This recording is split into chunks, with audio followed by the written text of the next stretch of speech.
Si vous souhaitez connaître très rapidement le rang d'une valeur, donc c'est-à-dire sa position donc dans l'ordre croissant ou décroissant par rapport à une liste de valeurs, sachez qu'il existe différentes formules qui pourront vous aider. Nous allons par exemple pour commencer utiliser ici la formule rang pour connaître donc le rang d'une valeur par rapport à la liste de toutes les valeurs. Je vais donc ici insérer cette première formule dans cette cellule-ci. J'insère donc ici mon égal et je vais donc ici utiliser la formule rang. Donc je commence ici par la saisir et vous voyez, elle apparaît ici. Je double-clique donc dessus pour l'insérer. Comme premier argument, vous allez rentrer le nombre dont vous souhaitez connaître le rang. Donc ici, je vais rentrer donc ce nombre-ci. Je clique donc sur la cellule correspondante. Je peux donc ensuite insérer mon point virgule pour passer au deuxième argument. Donc en tant que deuxième argument, vous allez rentrer la table de données pour que Excel puisse la comparer donc au nombre que vous avez saisi comme premier argument. Donc ici, je clique sur la première cellule et je descends donc en maintenant le clic de ma souris pour sélectionner toutes les cellules de ma liste de données. Ensuite, donc, vous voyez, les cellules sont insérées. Maintenant, je peux insérer donc le dernier point virgule. Donc, dans ce troisième et dernier argument, je vais préciser l'ordre, c'est-à-dire si je souhaite avoir un ordre croissant ou décroissant.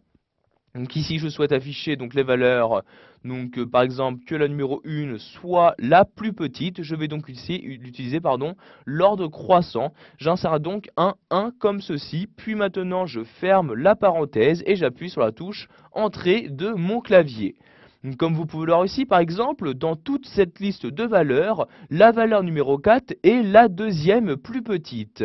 Vous avez bien évidemment la possibilité d'étendre cette formule pour avoir donc ici le rang de toutes les valeurs présentes dans ces cellules-ci. Donc ici je sélectionne la cellule et je l'étends de cette manière. Donc je clique ici et en maintenant le clic de ma souris, je la descends donc jusque tout en bas donc de ma table ici de données. Je lâche le clic de ma souris et vous avez donc ici les différentes valeurs qui apparaissent. Donc vous pouvez voir ici que par exemple, ceci ne marche pas correctement. En effet, je dois tout d'abord donc ici bloquer. Donc vous voyez ici, je double-clique ici.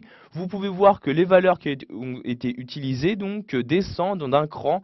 Donc je vais donc ici retourner sur la formule et je vais donc insérer différents dollars pour bloquer, donc pour utiliser ici cette liste de données en tant que liste de référence. Je vais donc ici la bloquer donc au niveau donc de l'horizontalité. J'insère donc ici des dollars avant donc chacun des deux nombres comme ceci, puis j'appuie de nouveau sur la touche Entrée. Je vais maintenant réautomatiser ici donc ma formule de cette manière et vous voyez donc maintenant je n'ai plus de problème, j'ai bien donc le rang correspondant pour chacune des valeurs donc de ma liste de données. Nous allons maintenant voir qu'il existe également une formule qui vous permettra de connaître quelle est la plus grande valeur ou encore la plus petite valeur d'une liste de données. Donc pour ce faire, je vais ici insérer la formule dans ce champ-là. J'insère mon égal et nous allons ici utiliser la formule grande valeur. Donc je commence ici à saisir grande valeur. Donc vous voyez comme ceci, donc la formule est maintenant insérée et je n'ai donc qu'à insérer comme premier argument donc la matrice, donc quelle est la table de valeurs. Donc je sélectionne ici les différentes cellules correspondant donc aux valeurs. Ensuite j'insère un point virgule. Et je vais maintenant préciser au logiciel donc quel rang je souhaite obtenir. Donc par exemple si je souhaite avoir la plus grande valeur de cette liste-ci, j'insère le 1 comme ceci, je ferme ensuite la parenthèse et j'appuie sur la touche Entrée de mon clavier. Donc comme vous pouvez le voir, maintenant je sais, donc j'ai pu savoir très rapidement que dans cette liste de données, la plus grande valeur est le nombre 94. Si je souhaite avoir la deuxième plus grande valeur de cette liste de données, je vais rééditer ma formule en double-cliquant dessus. Et ici, à la place de 1, donc je le supprime et je mets le 2 comme ceci. J'appuie sur la touche Entrée. Et vous voyez donc maintenant, je sais que la deuxième plus grande valeur de toutes ces valeurs-ci est le nombre 91. Voilà, vous avez maintenant la possibilité de connaître le rang d'une valeur dans une liste de données en utilisant les différentes formules proposées par Excel 2010.